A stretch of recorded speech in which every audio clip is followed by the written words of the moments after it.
Halo teman-teman semuanya, berjumpa lagi dalam layanan bimbingan klasikal bersama saya, Erna Yulianingsih. Layanan bimbingan klasikal kali ini kita akan membahas mengenai topik perguruan tinggi. Sebelumnya, kita harus tahu mengenai standar kompetensi kemandirian dan tujuan pembelajaran serta indikator apa yang akan kita capai dalam layanan bimbingan klasikal kali ini. Nah, standar kompetensi kemandirian yang akan kita capai adalah mengenal kemampuan, bakat, minat, serta arah kecenderungan karir dan apresiasi seni. Tujuan pembelajaran yang akan kita capai adalah peserta didik memiliki wawasan tentang perguruan tinggi. Indikatornya, pertama, peserta didik dapat menyebutkan berbagai bentuk dan jenis perguruan tinggi. Kedua, peserta didik dapat menjelaskan jalur masuk ke perguruan tinggi. Nah, sekarang teman-teman perlu tahu mengenai status perguruan tinggi. Ada apa saja sih? Yang pertama, ada perguruan tinggi negeri, ada perguruan tinggi kedinasan, dan perguruan tinggi swasta. Jadi, ada 3 status perguruan tinggi ya. Nah, selanjutnya mengenai bentuk perguruan tinggi. Ada apa saja? Pertama, universitas. Kedua, institut. Ketiga, sekolah tinggi. Keempat, politeknik. Kelima, akademi. Jadi, ada 5 bentuk perguruan tinggi. Nah, kita akan bahas satu persatu, supaya teman-teman bisa membedakan antara kelimanya. Yang pertama, universitas. Universitas adalah perguruan tinggi yang melaksanakan pendidikan keilmuan dan kejuruan dalam bidang ilmu yang bermacam-macam. Terdiri atas berbagai fakultas dengan bidang keilmuan. Kekhasannya adalah lebih universal dalam penyelenggaraan pendidikan. Pendidikannya lebih ditekankan pada penguasaan teori secara mendetail untuk menentukan dasar filosofi ilmu yang ditekuni. Jenjang studinya ada S1 sampai dengan S3 tergantung pada kemampuan universitas. Contoh universitas adalah Universitas Gadjah Mada Yogyakarta, Universitas Indonesia, Universitas Brawijaya, Universitas Multimedia Nusantara, dan BINUS University. Yang kedua, institut. Institut adalah perguruan tinggi yang melaksanakan program pendidikan keilmuan dan kejuruan dalam satu bidang ilmu pengetahuan, seperti pendidikan pertanian, seni, atau teknologi. Kekhasannya adalah penyelenggaraan pendidikan lebih luas. Pendidikannya lebih ditekankan pada penguasaan teori secara mendetail untuk menemukan dasar filosofi yang ditekuni. Jenjang studinya D3 sampai dengan S3. Contoh institut, Institut Teknologi Bandung, Institut Pertanian Bogor, Institut Kesenian Jakarta. Ketiga adalah sekolah tinggi. Sekolah tinggi adalah perguruan tinggi yang mengajarkan satu bidang pendidikan kejuruan. Kekhasannya, mencetak lulusan yang mempunyai keahlian profesional pada bidang ilmu kejuruan tertentu.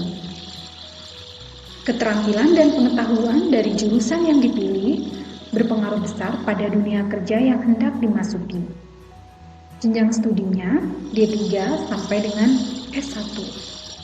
Contoh sekolah tinggi, Sekolah Tinggi Ilmu Ekonomi PBM Jakarta, Sekolah Tinggi Ilmu Kepolisian, Sekolah Tinggi Tarakanita. Selanjutnya adalah politeknik.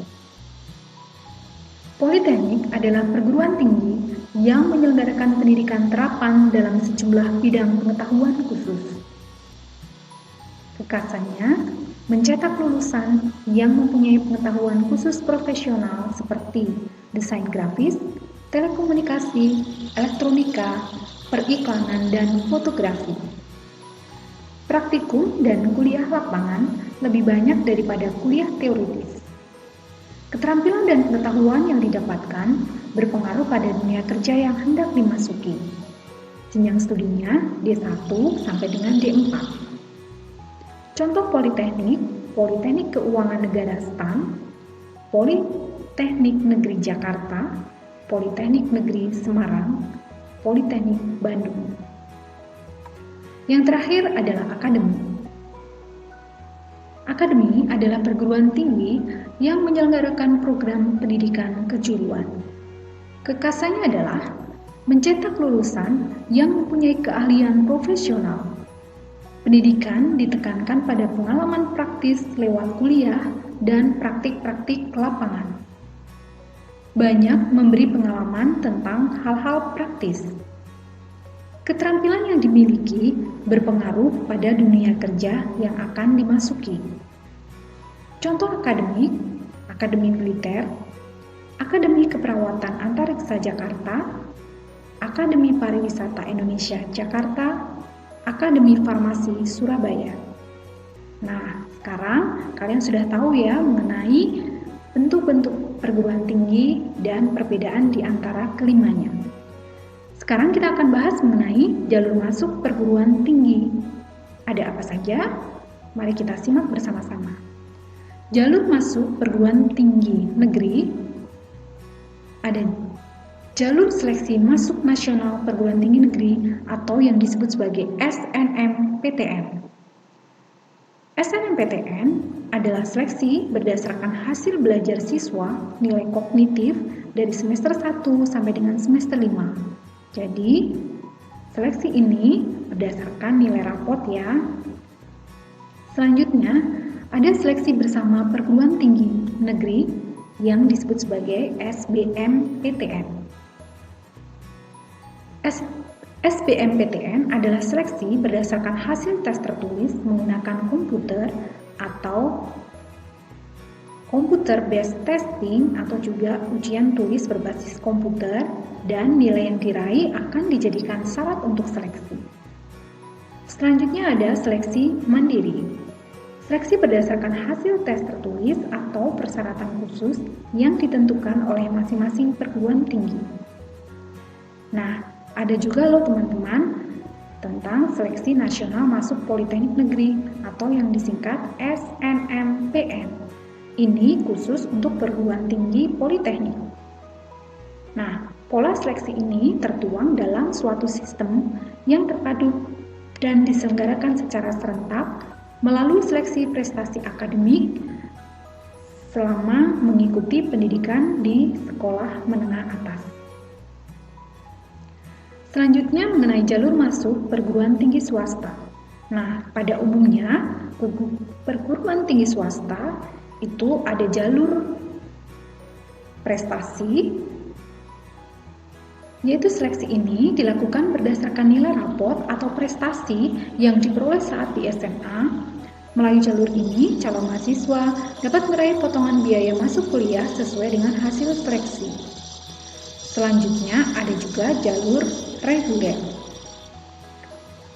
Jalur reguler adalah seleksi berdasarkan hasil tes tertulis atau jika dibutuhkan dengan proses wawancara pula. Nah, sekarang bagaimana dengan jalur masuk kedinasan? Jalur masuk kedinasan itu ada beberapa tahapan tes yang harus diikuti. Yang pertama adalah tes kemampuan akademik. Tes ini digunakan untuk mengukur dan mengetahui kemampuan seseorang di bidang akademis dan pengetahuan umum lainnya. Tesnya berupa tes bahasa, tes numerik, tes logika, dan tes spasial atau relasi ruang. Nah, selanjutnya, jika teman-teman lolos di tes kemampuan akademik, akan mengikuti tes kemampuan dasar, yaitu tes ini menilai perilaku terkait pelayanan publik, jejaring kerja, sosial budaya, teknologi informasi dan komunikasi, serta profesionalisme. Tesnya berupa tes wawancara kebangsaan, tes intelijensi umum, tes karakteristik pribadi. Jika lolos, selanjutnya akan mengikuti tahap tes kemampuan bidang, yaitu mengukur kemampuan peserta didik sesuai dengan bidang masing-masing. Biasanya terdiri dari ujian tulis, tes psikologi lanjutan, wawancara ujian praktek sesuai bidangnya. Selanjutnya, jika lolos, akan mengikuti tes kesehatan. Tes kesehatan adalah salah satu tes penentu apakah peserta masuk kriteria sehat yang diterapkan oleh sekolah kedinasan. Yang terakhir adalah tes kasamaptaan. Tes ini untuk sekolah kedinasan dengan sistem pendidikan semi-militer seperti IPDN, STSN, STIN. Tes kasamaptaan menjadi salah satu tes wajib yang harus diikuti para pendaftar. Nah, demikian jalur-jalur masuk untuk ke perguruan tinggi kedinasan, perguruan tinggi negeri, dan perguruan tinggi swasta. Nah, sekarang teman-teman sudah mengetahui ya mengenai perguruan tinggi itu seperti apa, statusnya bagaimana, bentuk perguruan tingginya seperti apa, dan bagaimana jalur masuk ke perguruan tinggi.